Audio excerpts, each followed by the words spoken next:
الحمد لله نحمده ونستعينه ونستغفره ونؤمن به ونتوكل عليه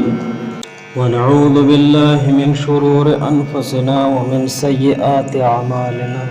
من يهده الله فلا مضل له ومن يضلله فلا هادي له وأشهد أن لا إله إلا الله وحده لا شريك له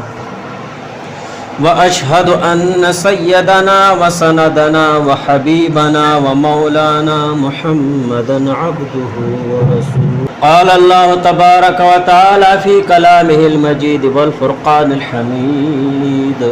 أعوذ بالله من الشيطان الرجيم بسم الله الرحمن الرحيم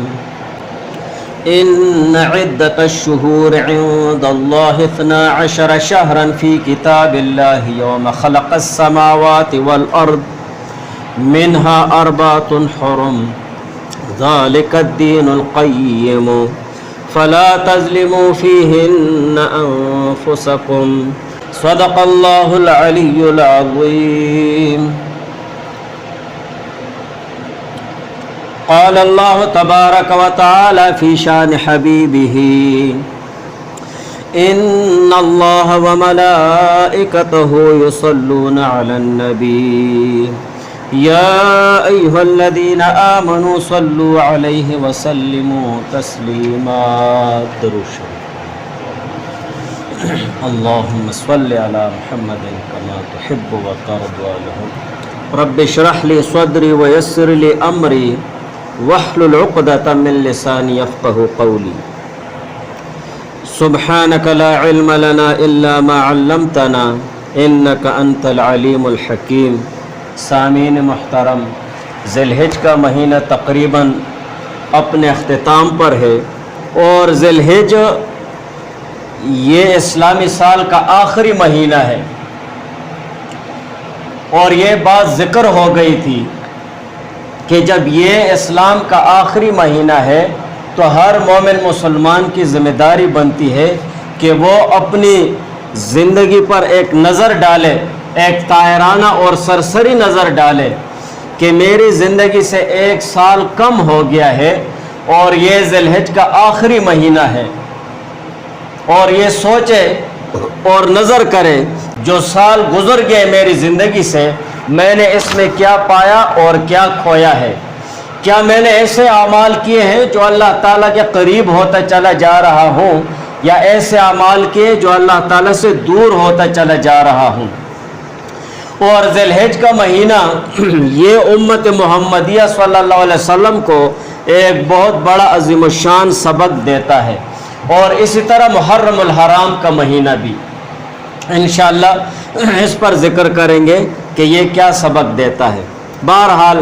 ذی الحج کے بعد جو شروع ہونے والا مہینہ ہے تو وہ ہے محرم الحرام۔ محرم الحرام اسلامی سال کا پہلا مہینہ ہے، اور اسلامی سال جو ہجری ہے اس کی ابتدا کہاں سے ہوئی اور کیسے ہوئی؟ سب سے پہلے یہ بات جاننا ہے کہ اسلام سے پہلے صرف عیسوی سال اور مہینوں سے تاریخ لکھی جاتی تھی، اور مسلمانوں میں تاریخ لکھنے کا دستور نہیں تھا، یا لکھتے بھی تو سن نبوت یا حضور علیہ السلام کے آخری حج وغیرہ سے تاریخ کا حساب کر کے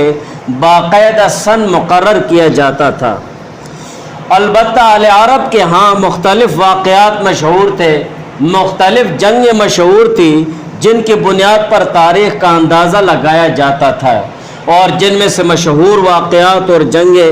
یہ ہیں جنگ بسوس، جنگ داہس، جنگ فجار اور عام الفیل وغیرہ۔ ان واقعات کے ذریعے وہ تاریخ وغیرہ مقرر کیا کرتے تھے۔ حضرت عمر فاروق رضی اللہ تعالیٰ عنہ کے دور خلافت 17 ہجری میں حضرت ابو موسیٰ اشعری رضی اللہ تعالیٰ عنہ نے حضرت عمر فاروق رضی اللہ تعالیٰ عنہ کے پاس خط لکھا کہ حضرت آپ کی طرف سے حکومت کے مختلف علاقوں میں خطوط جاری ہوتے ہیں، مگر آپ کے ان خطوط میں تاریخ نہیں لکھی ہوتی ہے، اور تاریخ لکھنے کی بہت زیادہ اہمیت ہے، اس کے بہت زیادہ فوائد ہیں کہ کس کہ کس دن آپ کی طرف سے یہ حکم جاری ہوا اور کب یہ حکم نامہ پہنچا اور کب اس حکم پر عمل ہوا۔ ان سب باتوں کے سمجھنے کا مدار تاریخ کے لکھنے پر ہے۔ حضرت ابو موسیٰ اشعری رضی اللہ تعالیٰ عنہ نے عمر فاروق رضی اللہ تعالیٰ عنہ کے پاس خط لکھا اور یہ ساری چیزیں لکھی ہیں۔ حضرت عمر فاروق رضی اللہ تعالیٰ عنہ نے اس کو نہایت معقول بات سمجھی اور بہت زیادہ اہمیت کی بات سمجھی، اور فوری طور پر اکابرین صحابہ، جو بڑے بڑے صحابہ کرام رضوان اللہ تعالی علیہم کی ایک خصوصی میٹنگ بلائی اور اس میں اکابر صحابہ کے جو مشورے تھے وہ سننے کے لیے بیٹھ گئے کہ بھائی آپ ہمیں مشورہ دیں اور آپ ہمیں صلاح دیں کہ ہم کس ترتیب کے ساتھ اسلامی سال کی ابتدا کریں۔ تو اس کے متعلق 4 قسم کی آراء اور 4 قسم کی رائے وہ سامنے آ گئی۔ صحابہ کی پہلی جماعت کی رائے یہ ہوئی کہ حضور علیہ السلام کی ولادت کے سال سے اسلامی سال کی ابتدا کی جائے۔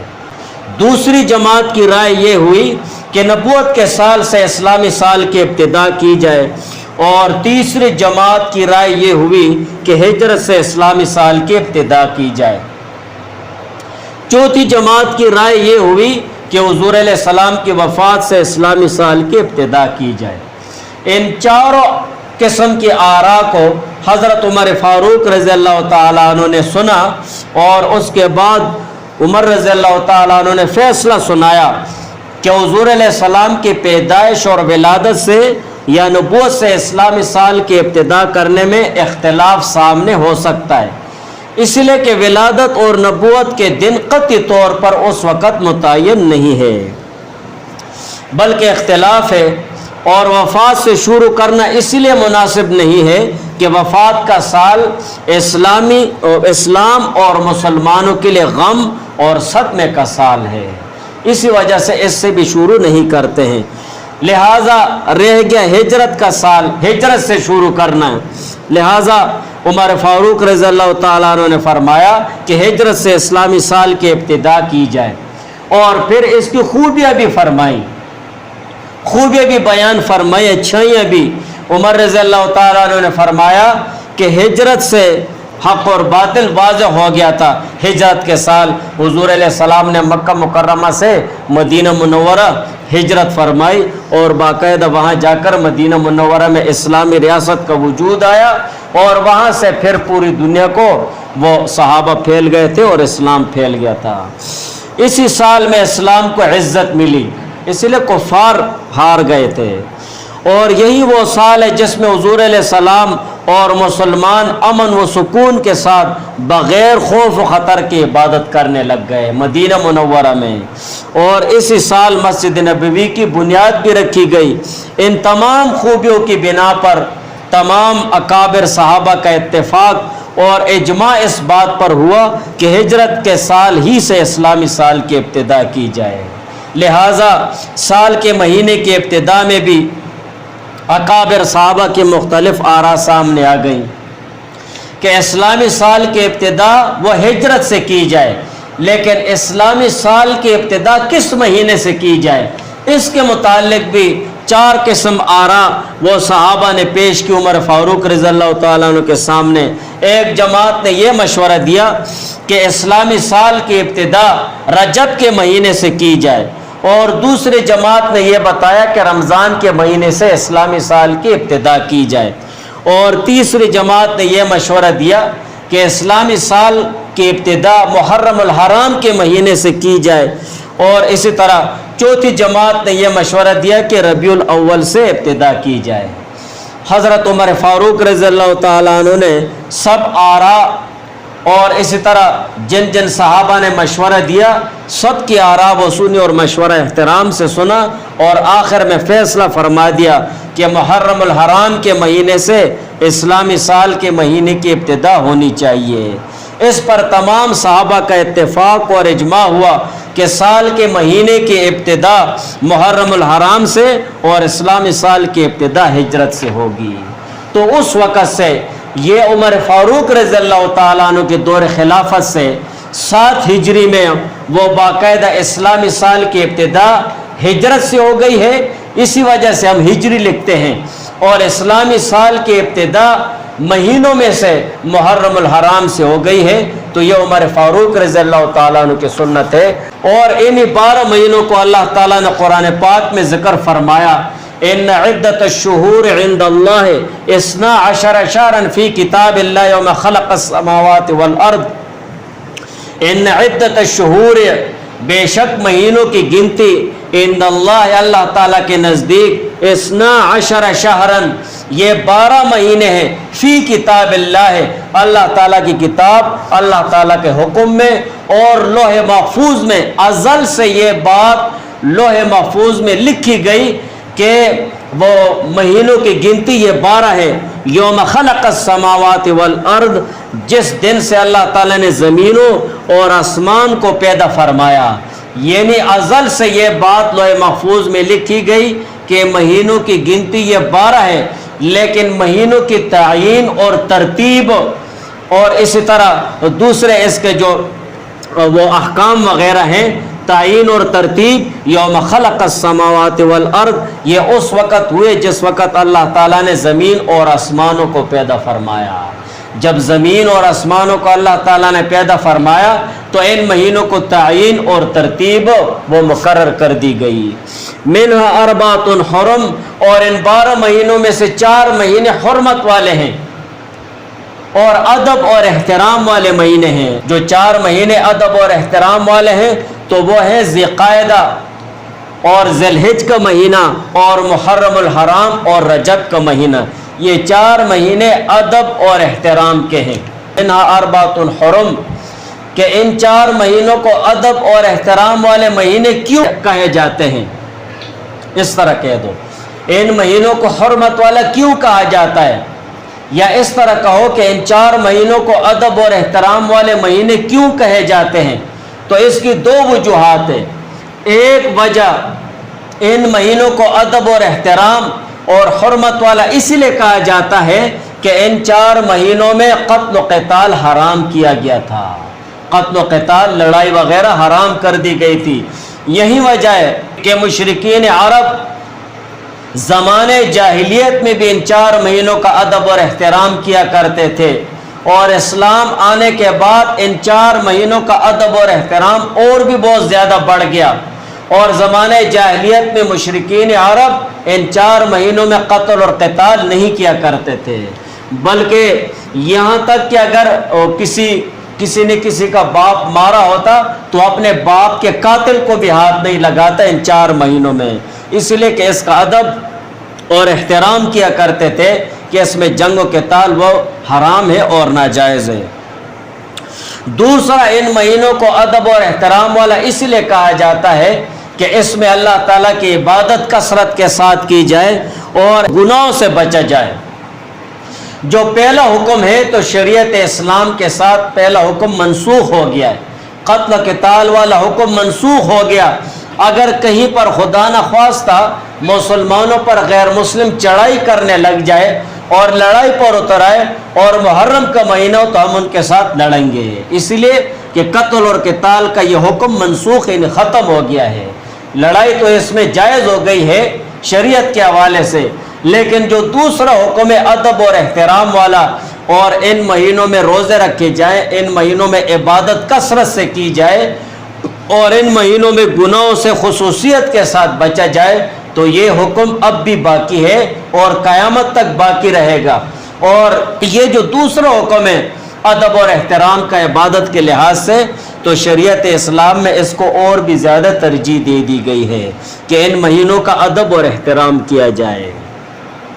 منہا اربعۃ حرم، ان 12 مہینوں میں سے 4 مہینے ادب اور احترام والے ہیں۔ ذالک الدین القیم، یہی سیدھا دین ہے، یہی سیدھا دین ہے کہ ان مہینوں کی گنتی 12 مہینے ہے، اور ان مہینوں کی جو ترتیب ہے اور یہ جو ادب اور احترام والے مہینے جس ترتیب سے ان مہینوں میں رکھے گئے ہیں، یہی سیدھا دین ہے۔ ان میں کوئی مہینہ آگے پیچھے نہ کیا جائے، جیسے مشرکین عرب کا وتیرہ اور ان کا طور طریقہ تھا۔ وہ اپنی لڑائیاں اور اپنے غصے نکالنے کے لیے اور اپنا انتقام لینے کے لیے ان ادب والے مہینوں کو آگے پیچھے کیا کر دیتے ہیں۔ بڑے بڑے سردار وہ اٹھاتے کہتے کہ بھائی محرم کا مہینہ اگلے سال فلاں مہینے میں ہوگا، بس اس مہینے میں ہم لڑ لیں گے۔ ذالک الدین القیم، یہی سیدھا دین ہے۔ فلا تظلموا فیہن انفسکم، سو ظلم مت کرو تم لوگ، فیہن ان مہینوں میں، انفسکم اپنے اوپر، یعنی ان مہینوں کے جو معینہ احکام ہیں اور ان مہینوں کی ترتیب ہے اور ان مہینوں کا ادب اور احترام ہے اور دوسرے احکامات ہے، تو ان میں کوتاہی مت کرو، ان میں کوتاہی کر کے اپنے اوپر ظلم اور زیادتی مت کرو، بلکہ ان میں اللہ تعالیٰ کی عبادت کثرت کے ساتھ کرو۔ امام جساس رحمہ اللہ تعالیٰ نے احکام القرآن میں فرمایا کہ اس میں اشارہ اس بات کی طرف کہ جو شخص ان 4 مہینوں میں ادب اور احترام والے مہینوں کی خصوصیت یہ ہے اور خاصہ یہ ہے کہ جو شخص ان 4 مہینوں میں خصوصیت کے ساتھ اللہ تعالیٰ کی عبادت کرے گا اور اللہ تعالیٰ کی عبادت کا اہتمام کرے گا، نوافل کا اور روزوں کا، تو باقی مہینوں میں بھی اللہ تعالیٰ اس عبادت کی توفیق عطا فرماتے ہیں۔ یہ ان مہینوں کی برکت سے اور ان مہینوں کی خصوصیت کی وجہ سے۔ اور جو شخص، جو مومن مسلمان ان 4 ادب والے مہینوں میں خصوصیت کے ساتھ گناہوں سے بچتا ہے اور اہتمام سے گناہوں سے بچتا رہتا ہے، تو باقی مہینوں میں بھی اللہ تعالیٰ اسے گناہوں سے بچنے کی توفیق عطا فرماتے ہیں۔ تو یہ 4 مہینے ادب اور احترام والے ہیں۔ انہی مہینوں میں سے ایک مہینہ ہے محرم الحرام، منہا اربعۃ حرم، 4 مہینے ہیں ادب اور احترام والے کہ ان کا ادب کیا جائے، ان میں گناہوں سے بچا جائے اور اسی طرح دوسرے لغویات سے بچا جائے اور عبادت کی کثرت کی جائے۔ اور انہی 4 مہینوں میں سے ایک مہینہ ہے محرم الحرام کا۔ محرم الحرام اسلامی سال کا پہلا قمری مہینہ ہے اور محرم کے معنی معزز اور محترم کے ہیں، معزز اور محترم کے ہیں، لہذا اسی معنی کی نسبت سے یہ مہینہ ادب اور احترام کا ہے۔ اس میں اللہ تعالیٰ کی کثرت سے عبادت کی جائے اور اس مہینے میں کثرت کے ساتھ وہ روزے رکھے جائیں۔ اسلام میں ان مہینوں کی عظمت اور حرمت اور زیادہ ہو گئی، اور اسی طرح ان مہینوں میں جو عبادت بھی کی جائے تو وہ قبول تر ہوتی ہے، اللہ تعالیٰ اس کو اپنے فضل سے قبول فرماتے ہیں اور اس کا اجر ثواب بھی بہت زیادہ عطا فرماتے ہیں۔ اور انہی مہینوں میں اگر کوئی گناہ کیا جائے تو وہ قبیح تر قرار دیا جاتا ہے۔ تھانی صاحب رحمہ اللہ تعالیٰ فرماتے ہیں متبرک اور اسی طرح متبرک اوقات میں گناہ کرنا اس کی برائی شدید تر ہو جاتی ہے۔ اسی طرح متبرک مقامات کو بھی قیاس کیا جا سکتا ہے۔ جو پاک اوقات ہوتے ہیں، پاک اوقات، دیکھو تہجد کا وقت ہے، کتنا بہت عظیم الشان وقت ہے۔ اسی طرح 5 وقت نمازوں کے جو اوقات ہیں، قرآن میں اللہ تعالیٰ نے ان کا ذکر فرمائے، کتنی قیمتی اوقات ہیں، تہجد کا وقت ہو گیا۔ اسی طرح یہ محرم الحرام کا مہینہ یہ بھی بہت زیادہ متبرک ہے اور اس کے جو اوقات ہیں تو یہ بھی بہت زیادہ متبرک ہے۔ ان میں جو عبادت کی جائے اس کا اجر ثواب اللہ تعالیٰ زیادہ عطا فرماتے ہیں، اور ان میں جو گناہ کیا جائے تو وہ بہت زیادہ برائی اور بہت زیادہ شدید برا ہو جاتا ہے، سخت گناہ ہوتا ہے۔ اسی طرح محرم الحرام کے معزز اور مکرم ہونے کی ایک وجہ یہ بھی ہے کہ اس مہینے میں اکثر ایسے واقعات اور ایسے امور پیش آئے ہیں جو بہت محترم اور قابل احترام ہیں۔ حضور علیہ السلام نے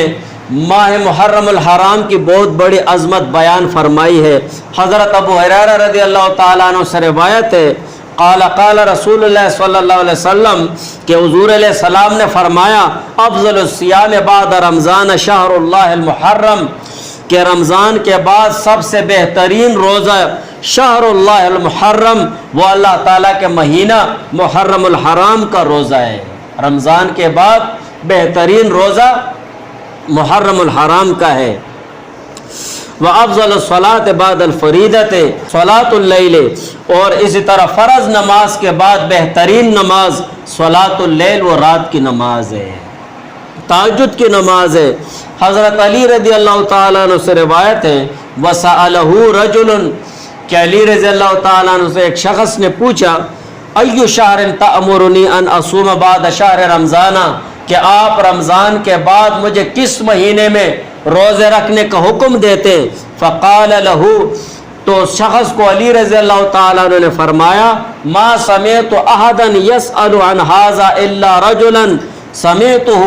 کہ ایسے سوال کرنے والا میں نے کسی کو بھی نہیں دیکھا ہے مگر ایک شخص کو میں نے دیکھا سمعته يسأل رسول اللہ صلی اللہ علیہ وسلم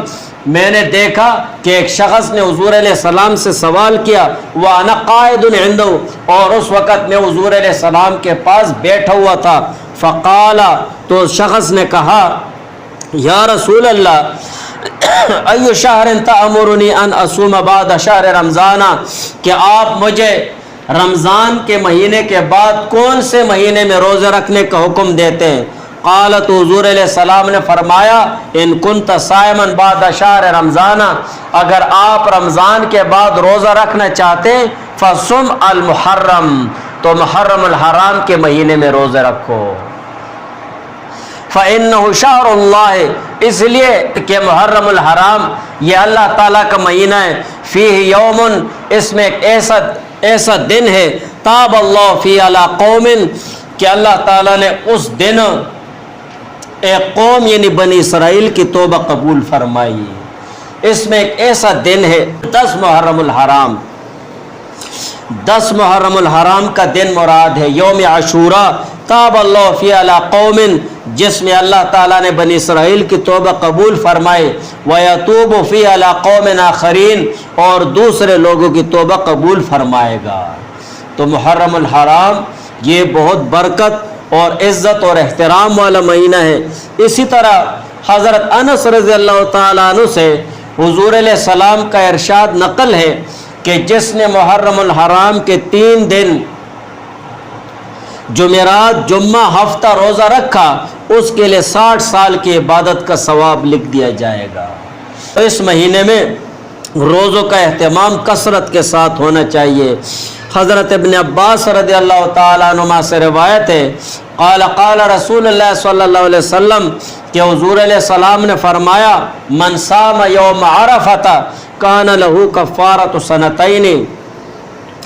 کہ جس نے یوم العرفہ کو روزہ رکھا تو اللہ تعالیٰ اس کے 2 سال کے گناہوں کو معاف فرما دیں گے۔ ومن صام یوما من المحرم فلہ بکل یوم 30 یوما اور جس نے محرم الحرام کا 1 روزہ رکھا تو اللہ تعالیٰ اس کو 1 روزہ رکھنے کے بدلے میں 30 یومن 30 دن کے روزوں کے برابر اجر ثواب عطا فرمائیں گے۔ اتنی بہت بڑی فضیلت ہے۔ اور اسی مہینے میں محرم الحرام میں ایک دن ہے یوم عاشوراء۔ یوم عاشوراء یہ 10 سے ہے اور عاشوراء سے مراد ہے 10 محرم الحرام۔ لغت کے اعتبار سے بھی عاشوراء 10 کو کہتے ہیں، عربی زبان میں عاشوراء 10 کو کہتے ہیں۔ جمہور صحابہ اور تابعین کے ہاں اس سے مراد 10 محرم الحرام مراد ہے۔ حضرت ابن عباس رضی اللہ تعالیٰ عنہما سے روایت ہے ان رسول اللہ صلی اللہ علیہ وسلم کہ بے شک حضور علیہ السلام قدم المدینہ مدینہ منورہ تشریف لائے فوجد الیہود صیاما یوم عاشوراء یہودیوں کو دیکھا کہ انہوں نے یوم عاشوراء 10 محرم الحرام کو روزہ رکھا ہوا ہے۔ فقال لهم رسول اللہ صلی اللہ علیہ وسلم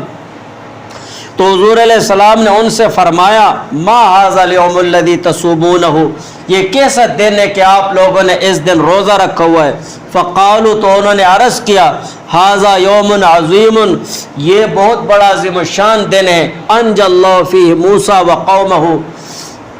کہ اس دن اللہ تعالیٰ نے موسیٰ علیہ السلام اور اس کی قوم کو نجات عطا فرمائی وغرق فرعون وقومہ اور اسی طرح اسی دن فرعون اور اس کی قوم کو غرق فرمایا فصامہ موسیٰ شکراً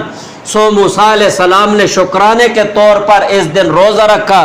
فنحن نصومہ لہذا ہم بھی اس دن روزہ رکھتے ہیں۔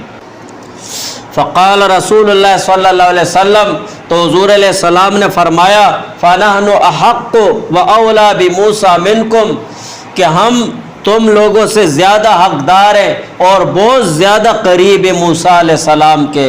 فَصَامَهُ رسول اللہ صلی اللہ علیہ وسلم تو حضور علیہ السلام نے 10 محرم الحرام کو روزہ رکھا. وَأَمَرَ بِصِيَامِهِ اور روزہ رکھنے کا حکم بھی دیا.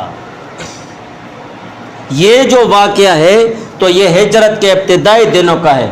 گویا اس وقت حضور علیہ السلام نے صحابہ کو یوم عاشوراء کے دن 10 محرم الحرام کو روزہ رکھنے کا حکم وجوبی طور پر دیا تھا کہ 10 محرم کا روزہ رکھنا یہ واجب اور ضروری ہے. آگے ابن عباس رضی اللہ تعالیٰ عنہما کی روایت ہے قال حین صام رسول اللہ صلی اللہ علیہ وسلم یوم عاشوراء کہ جب حضور علیہ السلام نے یوم عاشوراء کو روزہ رکھا وَأَمَرَ بِصِيَامِهِ اور روزہ رکھنے کا حکم دیا. قالوا تو عرض کیا صحابہ نے یا رسول اللہ انہ یوم یعظمہ الیہود والنصارى کہ یہ ایک ایسا دن ہے جس کے یہود اور نصارہ تعظیم کرتے ہیں، احترام کرتے ہیں. فقال رسول اللہ صلی اللہ علیہ وسلم تو حضور علیہ السلام نے فرمایا لئن بقیت الی قابل لأصومن التاسع اگر اگلے سال زندگی رہی تو ہم 9ویں دن کو روزہ رکھیں گے. اس حدیث میں جو واقعہ ہے تو یہ حضور علیہ السلام کی زندگی کے آخری سال میں پیش آیا. اس موقع پر جو حکم دیا تو وہ بطور استحباب کے ہیں، مستحب کے ہیں، بہتر کے ہیں، کیونکہ اس بارے میں وجوب کا حکم منسوخ ہو گیا تھا. جب رمضان کے روزے فرض ہو گئے تو محرم الحرام 10 محرم الحرام کا روزہ رکھنا منسوخ ختم ہو گیا تھا. اور حضور علیہ السلام نے فرما دیا تھا اگر آئندہ سال اس دنیا میں رہا تو 9ویں تاریخ کو روزہ رکھوں گا. اب یہ بات کہ اگر آئندہ سال دنیا میں رہا تو 9ویں کا روزہ رکھوں گا، اس کے متعلق علماء کے 2 قول ہیں. ایک طرف تو علماء یہ فرماتے ہیں کہ حضور علیہ السلام نے یہ فرمایا، صحابہ نے عرض کیا کہ یہ ایسا دن ہے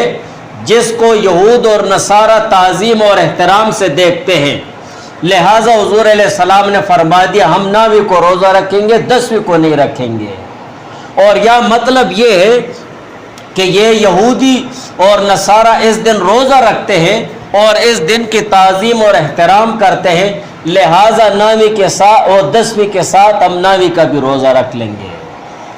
یہ جو دوسرا قول ہے اور دوسری بات ہے تو اکثر فقہا اور محدثین نے اسی کو لیا ہے کہ حضور علیہ السلام کی حدیث مبارک میں جو یہ الفاظ ہے اگر آئندہ سال اس دنیا میں رہا تو 9ویں تاریخ کو روزہ رکھوں گا،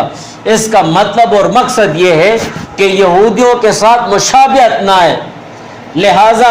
10ویں کو تو ہم روزہ رکھیں گے لیکن 10ویں کے ساتھ 9ویں کا بھی روزہ رکھ لیں گے تاکہ یہودیوں کے ساتھ مشابہت نہ ہے، وہ صرف 10ویں کو روزہ رکھتے ہیں. اور اگر کسی نے 10 محرم الحرام کو روزہ رکھا اور 9ویں کو روزہ نہیں رکھا تو 11 محرم کا اس کے ساتھ روزہ رکھ دے، تب بھی مشابہت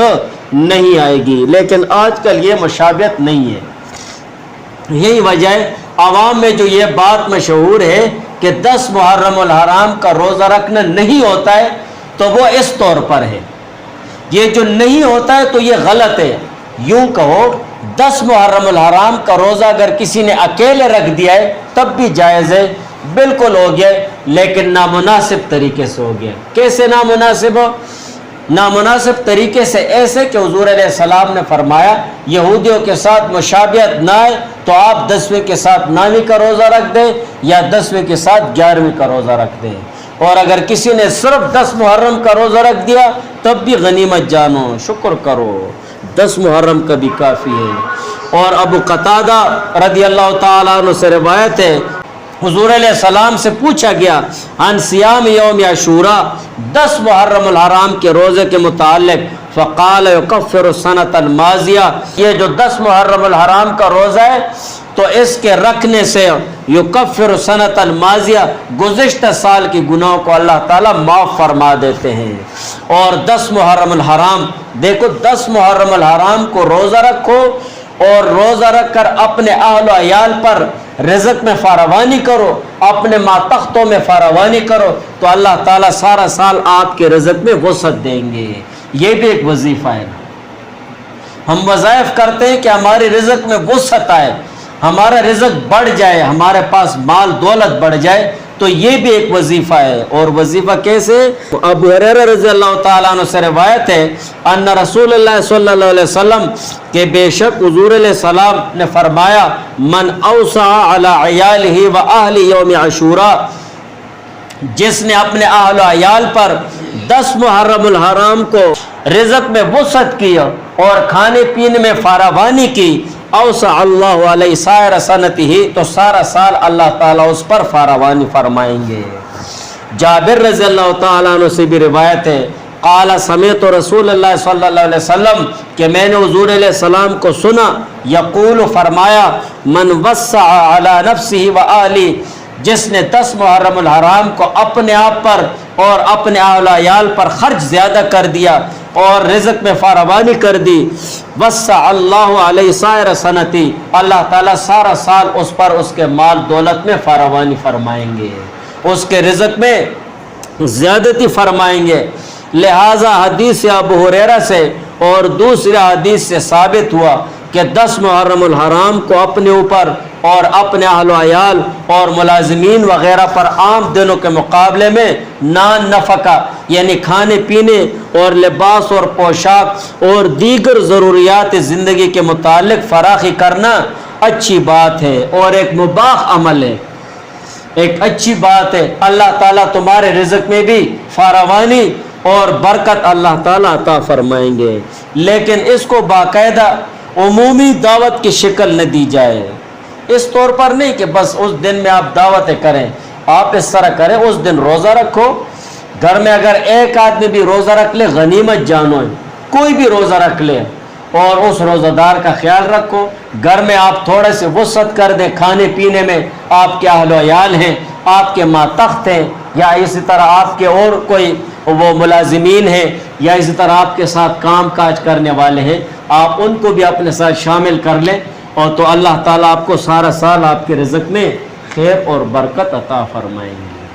دعا کرو اللہ تعالیٰ نے عمل کرنے کی توفیق عطا فرمائیں۔ کوشش کرو یہ محرم الحرام اسلامی سال کا پہلا مہینہ ہے، اس کا ہم ادب کریں، گناہوں سے اہتمام کے ساتھ بچا جائے، اور اس میں عبادت کا اہتمام ہونا چاہیے، روزوں کا اہتمام ہونا چاہیے۔ ہم اپنے گھروں میں اپنی ماؤں بہنوں بیٹیوں کو بھی بتا دیں کہ یہ ادب کا مہینہ ہے، گناہوں سے بچو، عبادت زیادہ کرو اور روزوں کا اہتمام اس میں کرو۔ باقی جو واقعات وغیرہ ہیں تو وہ انشاءاللہ آگے ذکر کریں۔ اور انہی 12 مہینوں کو اللہ تعالیٰ نے قرآن پاک میں ذکر فرمایا ان عدت الشہور عند اللہ 12 شہرا فی کتاب اللہ یوم خلق السماوات والارض، ان عدت الشہور، بے شک مہینوں کی گنتی، عند اللہ، اللہ تعالیٰ کے نزدیک، 12 شہرا، یہ 12 مہینے ہیں، فی کتاب اللہ، اللہ تعالیٰ کی کتاب، اللہ تعالیٰ کے حکم میں، اور لوح محفوظ میں ازل سے یہ بات لوح محفوظ میں لکھی گئی کہ وہ مہینوں کی گنتی یہ 12 ہے۔ یوم خلق السماوات والارض، جس دن سے اللہ تعالیٰ نے زمینوں اور آسمان کو پیدا فرمایا، یعنی ازل سے یہ بات لوح محفوظ میں لکھی گئی کہ مہینوں کی گنتی یہ 12 ہے، لیکن مہینوں کی تعیین اور ترتیب اور اسی طرح دوسرے اس کے جو وہ احکام وغیرہ ہیں، تعیین اور ترتیب، یوم خلق السماوات والارض، یہ اس وقت ہوئے جس وقت اللہ تعالیٰ نے زمین اور آسمانوں کو پیدا فرمایا۔ جب زمین اور آسمانوں کو اللہ تعالیٰ نے پیدا فرمایا تو ان مہینوں کو تعیین اور ترتیب وہ مقرر کر دی گئی۔ منہا اربعۃ حرم، اور ان 12 مہینوں میں سے 4 مہینے حرمت والے ہیں اور ادب اور احترام والے مہینے ہیں۔ جو 4 مہینے ادب اور احترام والے ہیں تو وہ ہیں ذی القعدہ اور ذی الحجہ کا مہینہ اور محرم الحرام اور رجب کا مہینہ، یہ 4 مہینے ادب اور احترام کے ہیں۔ منہا اربعۃ حرم، کہ ان 4 مہینوں کو ادب اور احترام والے مہینے کیوں کہے جاتے ہیں؟ اس طرح کہہ دو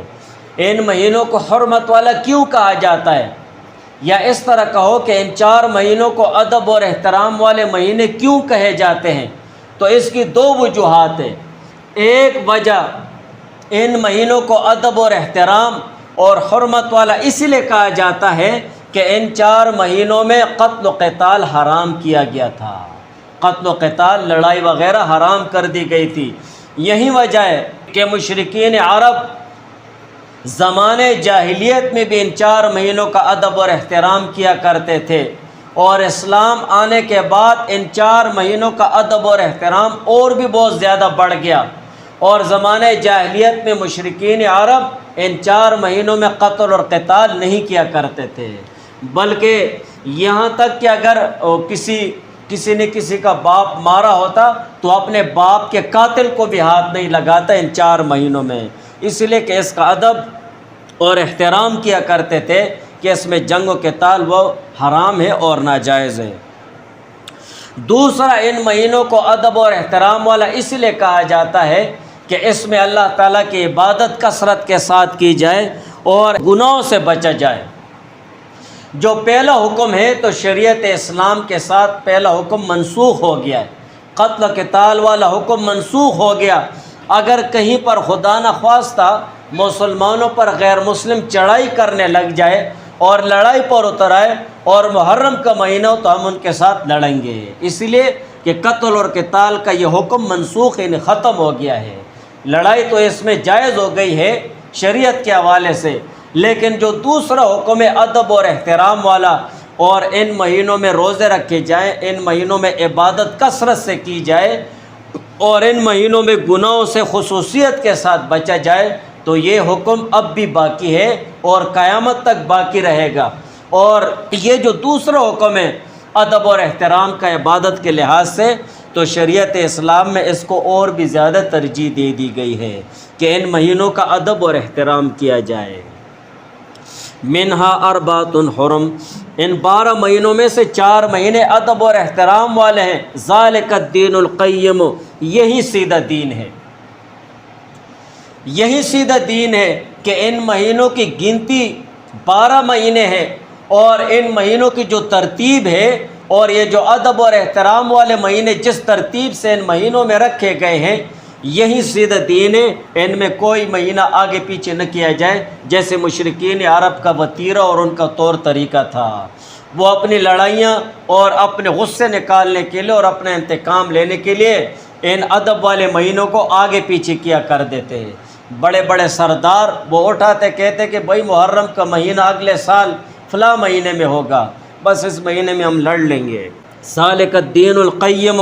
یہی سیدھا دین ہے۔ فلا تظلموا فیہن انفسکم، سو ظلم مت کرو تم لوگ، فیہن، ان مہینوں میں، انفسکم، اپنے اوپر، یعنی ان مہینوں کے جو معینہ احکام ہیں اور ان مہینوں کی ترتیب ہے اور ان مہینوں کا ادب اور احترام ہے اور دوسرے احکامات ہیں، تو ان میں کوتاہی مت کرو، ان میں کوتاہی کر کے اپنے اوپر ظلم اور زیادتی مت کرو، بلکہ ان میں اللہ تعالیٰ کی عبادت کثرت کے ساتھ کرو۔ امام جساس رحمہ اللہ تعالیٰ نے احکام القرآن میں فرمایا کہ اس میں اشارہ اس بات کی طرف کہ جو شخص ان 4 مہینوں میں ادب اور احترام والے مہینوں کی خصوصیت یہ ہے اور خاصہ یہ ہے کہ جو شخص ان 4 مہینوں میں خصوصیت کے ساتھ اللہ تعالیٰ کی عبادت کرے گا اور اللہ تعالیٰ کی عبادت کا اہتمام کرے گا، نوافل کا اور روزوں کا، تو باقی مہینوں میں بھی اللہ تعالیٰ اس عبادت کی توفیق عطا فرماتے ہیں۔ یہ ان مہینوں کی برکت سے اور ان مہینوں کی خصوصیت کی وجہ سے۔ اور جو شخص، جو مومن مسلمان ان 4 ادب والے مہینوں میں خصوصیت کے ساتھ گناہوں سے بچتا ہے اور اہتمام سے گناہوں سے بچتا رہتا ہے، تو باقی مہینوں میں بھی اللہ تعالیٰ اسے گناہوں سے بچنے کی توفیق عطا فرماتے ہیں۔ تو یہ 4 مہینے ادب اور احترام والے ہیں۔ انہی مہینوں میں سے ایک مہینہ ہے محرم الحرام، منہا اربعۃ حرم، 4 مہینے ہیں ادب اور احترام والے کہ ان کا ادب کیا جائے، ان میں گناہوں سے بچا جائے اور اسی طرح دوسرے لغویات سے بچا جائے اور عبادت کی کثرت کی جائے اور انہی 4 مہینوں میں سے ایک مہینہ ہے محرم الحرام کا۔ محرم الحرام اسلامی سال کا پہلا قمری مہینہ ہے، اور محرم کے معنی معزز اور محترم کے ہیں، معزز اور محترم کے ہیں، لہذا اسی معنی کی نسبت سے یہ مہینہ ادب اور احترام کا ہے۔ اس میں اللہ تعالیٰ کی کثرت سے عبادت کی جائے، اور اس مہینے میں کثرت کے ساتھ وہ روزے رکھے جائیں۔ اسلام میں ان مہینوں کی عظمت اور حرمت اور زیادہ ہو گئی، اور اسی طرح ان مہینوں میں جو عبادت بھی کی جائے تو وہ قبول تر ہوتی ہے، اللہ تعالیٰ اس کو اپنے فضل سے قبول فرماتے ہیں، اور اس کا اجر ثواب بھی بہت زیادہ عطا فرماتے ہیں۔ اور انہی مہینوں میں اگر کوئی گناہ کیا جائے تو وہ قبیح تر قرار دیا جاتا ہے۔ تھانی صاحب رحمہ اللہ تعالیٰ فرماتے ہیں متبرک اور اسی طرح متبرک اوقات میں گناہ کرنا اس کی برائی شدید تر ہو جاتی ہے۔ اسی طرح متبرک مقامات کو بھی قیاس کیا جا سکتا ہے۔ جو پاک اوقات ہوتے ہیں، پاک اوقات، دیکھو تہجد کا وقت ہے، کتنا بہت عظیم الشان وقت ہے۔ اسی طرح 5 وقت نمازوں کے جو اوقات ہیں، قرآن میں اللہ تعالیٰ نے ان کا ذکر فرمائے، کتنی قیمتی اوقات ہیں۔ تہجد کا وقت ہو گیا۔ اسی طرح یہ محرم الحرام کا مہینہ یہ بھی بہت زیادہ متبرک ہے، اور اس کے جو اوقات ہیں تو یہ بھی بہت زیادہ متبرک ہے۔ ان میں جو عبادت کی جائے اس کا اجر ثواب اللہ تعالیٰ زیادہ عطا فرماتے ہیں، اور ان میں جو گناہ کیا جائے تو وہ بہت زیادہ برائی اور بہت زیادہ شدید برا ہو جاتا ہے، سخت گناہ ہوتا ہے۔ اسی طرح محرم الحرام کے معزز اور مکرم ہونے کی ایک وجہ یہ بھی ہے کہ اس مہینے میں اکثر ایسے واقعات اور ایسے امور پیش آئے ہیں جو بہت محترم اور قابل احترام ہیں۔ حضور علیہ السلام نے ماہ محرم الحرام کی بہت بڑی عظمت بیان فرمائی ہے۔ حضرت ابو ہریرہ رضی اللہ تعالیٰ عنہ سے روایت ہے، قال رسول اللہ صلی اللہ علیہ وسلم کہ حضور علیہ السلام نے فرمایا، افضل الصیام بعد رمضان شہر اللہ المحرم، کہ رمضان کے بعد سب سے بہترین روزہ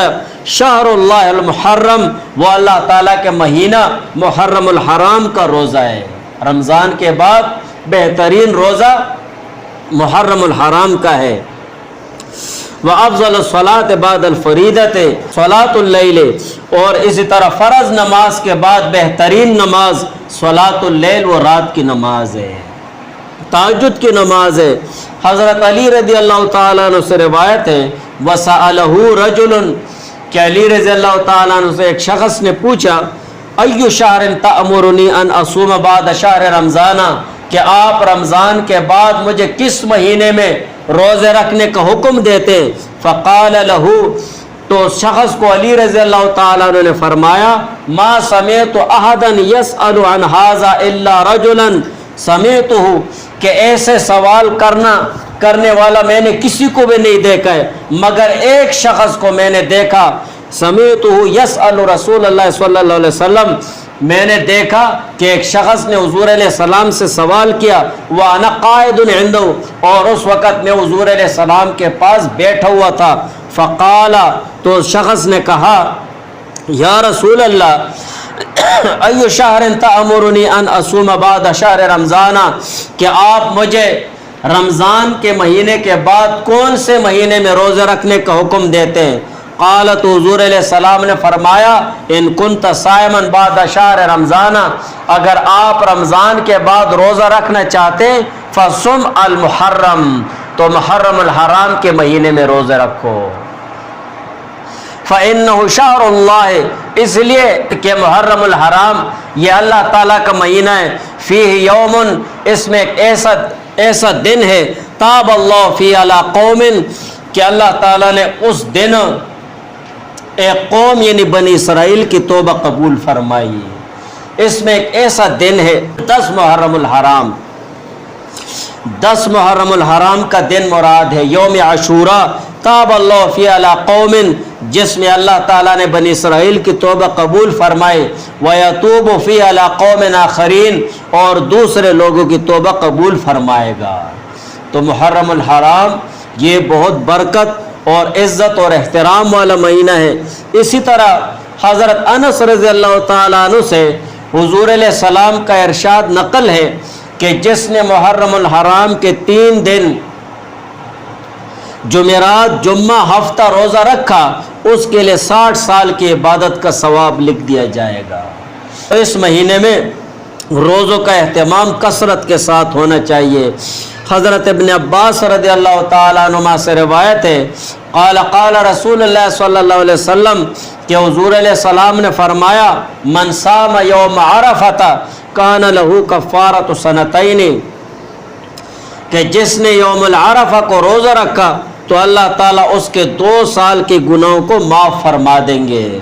ومن صام یوما من المحرم فلہ بکل یوم 30 یوما، اور جس نے محرم الحرام کا 1 روزہ رکھا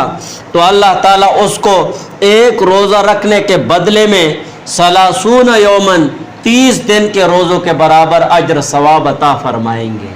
اتنی بہت بڑی فضیلت ہے۔ اور اسی مہینے میں محرم الحرام میں ایک دن ہے یوم عاشوراء۔ یوم عاشوراء، عاشوراء یہ 10 سے ہے، اور عاشوراء سے مراد ہے 10 محرم الحرام۔ لغت کے اعتبار سے بھی عاشوراء 10 کو کہتے ہیں، عربی زبان میں عاشوراء 10 کو کہتے ہیں۔ جمہور صحابہ اور تابعین کے ہاں اس سے مراد 10 محرم الحرام مراد ہے۔ حضرت ابن عباس رضی اللہ تعالیٰ عنہما سے روایت ہے ان رسول اللہ صلی اللہ علیہ وسلم کہ بے شک حضور علیہ السلام قدم المدینہ مدینہ منورہ تشریف لائے فوجد الیہود صیاما یوم عاشوراء، یہودیوں کو دیکھا کہ انہوں نے یوم عاشوراء 10 محرم الحرام کو روزہ رکھا ہوا ہے۔ فقال لهم رسول اللہ صلی اللہ علیہ وسلم، تو حضور علیہ السلام نے ان سے فرمایا ما ھذا الیوم الذی تصومونہ، یہ کیسا دن ہے کہ آپ لوگوں نے اس دن روزہ رکھا ہوا ہے؟ فقالوا، تو انہوں نے عرض کیا ھذا یوم عظیم، یہ بہت بڑا عظیم الشان دن ہے، انجى اللہ فیہ موسیٰ وقومہ، کہ اس دن اللہ تعالیٰ نے موسیٰ علیہ السلام اور اس کی قوم کو نجات عطا فرمائی، وغرق فرعون وقومہ، اور اسی طرح اسی دن فرعون اور اس کی قوم کو غرق فرمایا۔ فصامہ موسیٰ شکراً، سو موسیٰ علیہ السلام نے شکرانے کے طور پر اس دن روزہ رکھا۔ فنحن نصومہ، لہٰذا ہم بھی اس دن روزہ رکھتے ہیں۔ فقال رسول اللہ صلی اللہ علیہ وسلم، تو حضور علیہ السلام نے فرمایا فنحن احق و اولیٰ بموسیٰ منکم، کہ ہم تم لوگوں سے زیادہ حقدار ہیں اور بہت زیادہ قریب ہیں موسیٰ علیہ السلام کے۔ فصامہ رسول اللہ صلی اللہ علیہ وسلم، تو حضور علیہ السلام نے 10 محرم الحرام کو روزہ رکھا، وامر بصیامہ، اور روزہ رکھنے کا حکم بھی دیا۔ یہ جو واقعہ ہے تو یہ ہجرت کے ابتدائی دنوں کا ہے۔ گویا اس وقت حضور علیہ السلام نے صحابہ کو یوم عاشوراء کے دن 10 محرم الحرام کو روزہ رکھنے کا حکم وجوبی طور پر دیا تھا کہ 10 محرم کا روزہ رکھنا یہ واجب اور ضروری ہے۔ آگے ابن عباس رضی اللہ تعالیٰ عنہما کی روایت ہے قال حین صام رسول اللہ صلی اللہ علیہ وسلم یوم عاشوراء، کہ جب حضور علیہ السلام نے یوم عاشوراء کو روزہ رکھا، وامر بصیامہ، اور روزہ رکھنے کا حکم دیا، قالوا، تو عرض کیا صحابہ نے یا رسول اللہ انہ یوم یعظمہ الیہود والنصارى، کہ یہ ایک ایسا دن ہے جس کے یہود اور نصارہ تعظیم کرتے ہیں، احترام کرتے ہیں۔ فقال رسول اللہ صلی اللہ علیہ وسلم، تو حضور علیہ السلام نے فرمایا لئن بقیت الی قابل لأصومن التاسع، اگر اگلے سال زندگی رہی تو ہم 9ویں دن کو روزہ رکھیں گے۔ اس حدیث میں جو واقعہ ہے تو یہ حضور علیہ السلام کی زندگی کے آخری سال میں پیش آیا۔ اس موقع پر جو حکم دیا تو وہ بطور استحباب کے ہیں، مستحب کے ہیں، بہتر کے ہیں، کیونکہ اس بارے میں وجوب کا حکم منسوخ ہو گیا تھا۔ جب رمضان کے روزے فرض ہو گئے تو محرم الحرام 10 محرم الحرام کا روزہ رکھنا منسوخ ختم ہو گیا تھا، اور حضور علیہ السلام نے فرما دیا تھا اگر آئندہ سال اس دنیا میں رہا تو 9ویں تاریخ کو روزہ رکھوں گا۔ اب یہ بات کہ اگر آئندہ سال دنیا میں رہا تو 9ویں کا روزہ رکھوں گا۔ اس کے متعلق علماء کے دو قول ہیں۔ ایک طرف تو علماء یہ فرماتے ہیں کہ حضور علیہ السلام نے یہ فرمایا، صحابہ نے عرض کیا کہ یہ ایسا دن ہے جس کو یہود اور نصارہ تعظیم اور احترام سے دیکھتے ہیں، لہٰذا حضور علیہ السلام نے فرما دیا ہم 9ویں کو روزہ رکھیں گے، 10ویں کو نہیں رکھیں گے۔ اور یا مطلب یہ ہے کہ یہ یہودی اور نصارہ اس دن روزہ رکھتے ہیں اور اس دن کی تعظیم اور احترام کرتے ہیں، لہٰذا 9ویں کے ساتھ اور 10ویں کے ساتھ ہم 9ویں کا بھی روزہ رکھ لیں گے۔ یہ جو دوسرا قول ہے اور دوسری بات ہے تو اکثر فقہا اور محدثین نے اسی کو لیا ہے کہ حضور علیہ السلام کے حدیث مبارک میں جو یہ الفاظ ہے، اگر آئندہ سال اس دنیا میں رہا تو 9ویں تاریخ کو روزہ رکھوں گا، اس کا مطلب اور مقصد یہ ہے کہ یہودیوں کے ساتھ مشابہت نہ ہے، لہٰذا 10ویں کو تو ہم روزہ رکھیں گے لیکن 10ویں کے ساتھ 9ویں کا بھی روزہ رکھ لیں گے، تاکہ یہودیوں کے ساتھ مشابہت نہ ہے، وہ صرف 10ویں کو روزہ رکھتے ہیں۔ اور اگر کسی نے 10 محرم الحرام کو روزہ رکھا اور 9ویں کو روزہ نہیں رکھا تو 11 محرم کا اس کے ساتھ روزہ رکھ دے، تب بھی مشابہت نہیں آئے گی، لیکن آج کل یہ مشابہت نہیں ہے۔ یہی وجہ ہے عوام میں جو یہ بات مشہور ہے کہ 10 محرم الحرام کا روزہ رکھنا نہیں ہوتا ہے، تو وہ اس طور پر ہے، یہ جو نہیں ہوتا ہے تو یہ غلط ہے۔ یوں کہو 10 محرم الحرام کا روزہ اگر کسی نے اکیلے رکھ دیا ہے تب بھی جائز ہے، بالکل ہو گیا، لیکن نامناسب طریقے سے ہو گیا۔ کیسے نامناسب؟ نامناسب طریقے سے ایسے کہ حضور علیہ السلام نے فرمایا یہودیوں کے ساتھ مشابہت نہ آئے تو آپ 10ویں کے ساتھ 9ویں کا روزہ رکھ دیں یا 10ویں کے ساتھ 11ویں کا روزہ رکھ دیں۔ اور اگر کسی نے صرف 10 محرم کا روزہ رکھ دیا تب بھی غنیمت جانو، شکر کرو، 10 محرم کا بھی کافی ہے۔ اور ابو قتادہ رضی اللہ تعالیٰ عنہ سے روایت ہے، حضور علیہ السلام سے پوچھا گیا عن صیام یوم عاشوراء، 10 محرم الحرام کے روزے کے متعلق، فقال یکفر السنۃ الماضیہ، یہ جو 10 محرم الحرام کا روزہ ہے تو اس کے رکھنے سے یکفر السنۃ الماضیہ، گزشتہ سال کے گناہوں کو اللہ تعالیٰ معاف فرما دیتے ہیں۔ اور 10 محرم الحرام دیکھو، الحمد للہ نحمده ونستعینه ونستغفره ونؤمن به ونتوکل علیہ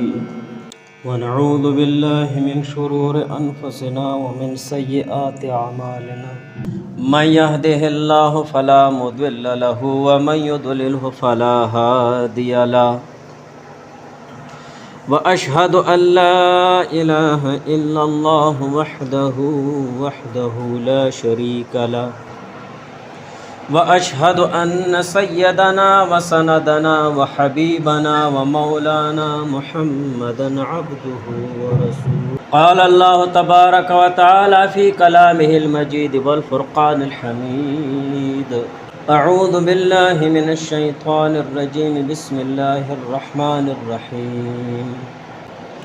ان عدۃ الشہور عند اللہ 12 شہرا فی کتاب اللہ یوم خلق السماوات والارض منها 4 حرم ذلک الدین القیم فلا تظلموا فیہن انفسکم، صدق اللہ العلی العظیم۔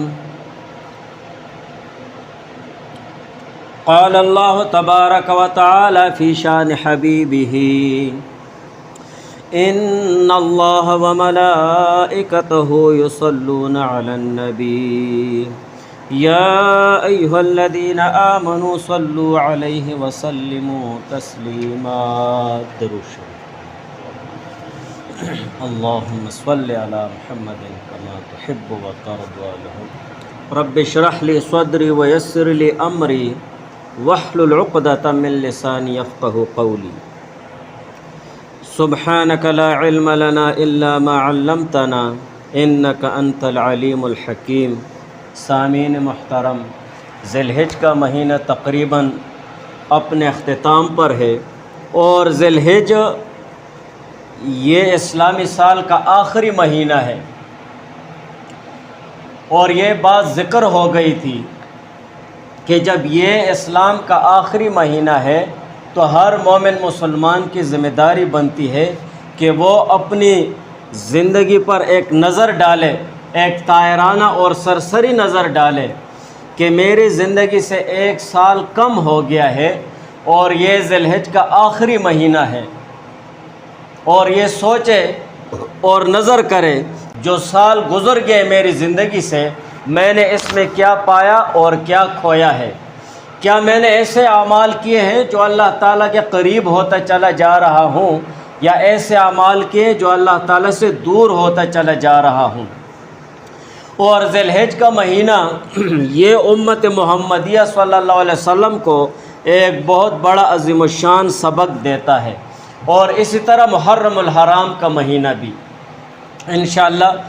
اس پر ذکر کریں گے کہ یہ کیا سبق دیتا ہے۔ بہرحال ذی الحج کے بعد جو شروع ہونے والا مہینہ ہے تو وہ ہے محرم الحرام۔ محرم الحرام اسلامی سال کا پہلا مہینہ ہے، اور اسلامی سال جو ہجری ہے اس کی ابتدا کہاں سے ہوئی اور کیسے ہوئی؟ سب سے پہلے یہ بات جاننا ہے کہ اسلام سے پہلے صرف عیسوی سال اور مہینوں سے تاریخ لکھی جاتی تھی، اور مسلمانوں میں تاریخ لکھنے کا دستور نہیں تھا، یا لکھتے بھی تو سن نبوت یا حضور علیہ السلام کے آخری حج وغیرہ سے تاریخ کا حساب کر کے باقاعدہ سن مقرر کیا جاتا تھا۔ البتہ اہل عرب کے ہاں مختلف واقعات مشہور تھے، مختلف جنگیں مشہور تھی جن کی بنیاد پر تاریخ کا اندازہ لگایا جاتا تھا، اور جن میں سے مشہور واقعات اور جنگیں یہ ہیں: جنگ بسوس، جنگ داہس، جنگ فجار اور عام الفیل وغیرہ۔ ان واقعات کے ذریعے وہ تاریخ وغیرہ مقرر کیا کرتے تھے۔ حضرت عمر فاروق رضی اللہ تعالیٰ عنہ کے دور خلافت 17 ہجری میں حضرت ابو موسیٰ اشعری رضی اللہ تعالیٰ عنہ نے حضرت عمر فاروق رضی اللہ تعالیٰ عنہ کے پاس خط لکھا کہ حضرت آپ کی طرف سے حکومت کے مختلف علاقوں میں خطوط جاری ہوتے ہیں، مگر آپ کے ان خطوط میں تاریخ نہیں لکھی ہوتی ہے، اور تاریخ لکھنے کی بہت زیادہ اہمیت ہے، اس کے بہت زیادہ فوائد ہیں کہ کس دن آپ کی طرف سے یہ حکم جاری ہوا اور کب یہ حکم نامہ پہنچا اور کب اس حکم پر عمل ہوا۔ ان سب باتوں کے سمجھنے کا مدار تاریخ کے لکھنے پر ہے۔ حضرت ابو موسیٰ اشعری رضی اللہ تعالیٰ عنہ نے عمر فاروق رضی اللہ تعالیٰ عنہ کے پاس خط لکھا اور یہ ساری چیزیں لکھی ہیں۔ حضرت عمر فاروق رضی اللہ تعالیٰ عنہ نے اس کو نہایت معقول بات سمجھی اور بہت زیادہ اہمیت کی بات سمجھی، اور فوری طور پر اکابرین صحابہ، جو بڑے بڑے صحابہ کرام رضوان اللہ تعالی علیہم کی ایک خصوصی میٹنگ بلائی، اور اس میں اکابر صحابہ کے جو مشورے تھے وہ سننے کے لیے بیٹھ گئے کہ بھائی آپ ہمیں مشورہ دیں اور آپ ہمیں صلاح دیں کہ ہم کس ترتیب کے ساتھ اسلامی سال کی ابتدا کریں۔ تو اس کے متعلق 4 قسم کی آراء اور 4 قسم کی رائے وہ سامنے آ گئی۔ صحابہ کی پہلی جماعت کی رائے یہ ہوئی کہ حضور علیہ السلام کی ولادت کے سال سے اسلامی سال کی ابتدا کی جائے۔ دوسری جماعت کی رائے یہ ہوئی کہ نبوت کے سال سے اسلامی سال کی ابتدا کی جائے، اور تیسری جماعت کی رائے یہ ہوئی کہ ہجرت سے اسلامی سال کی ابتدا کی جائے۔ چوتھی جماعت کی رائے یہ ہوئی کہ حضور علیہ السلام کی وفات سے اسلامی سال کی ابتدا کی جائے۔ ان 4 قسم کی آراء کو حضرت عمر فاروق رضی اللہ تعالیٰ عنہ نے سنا، اور اس کے بعد عمر رضی اللہ تعالیٰ عنہ نے فیصلہ سنایا کہ حضور علیہ السلام کی پیدائش اور ولادت سے یا نبوت سے اسلامی سال کی ابتدا کرنے میں اختلاف سامنے ہو سکتا ہے،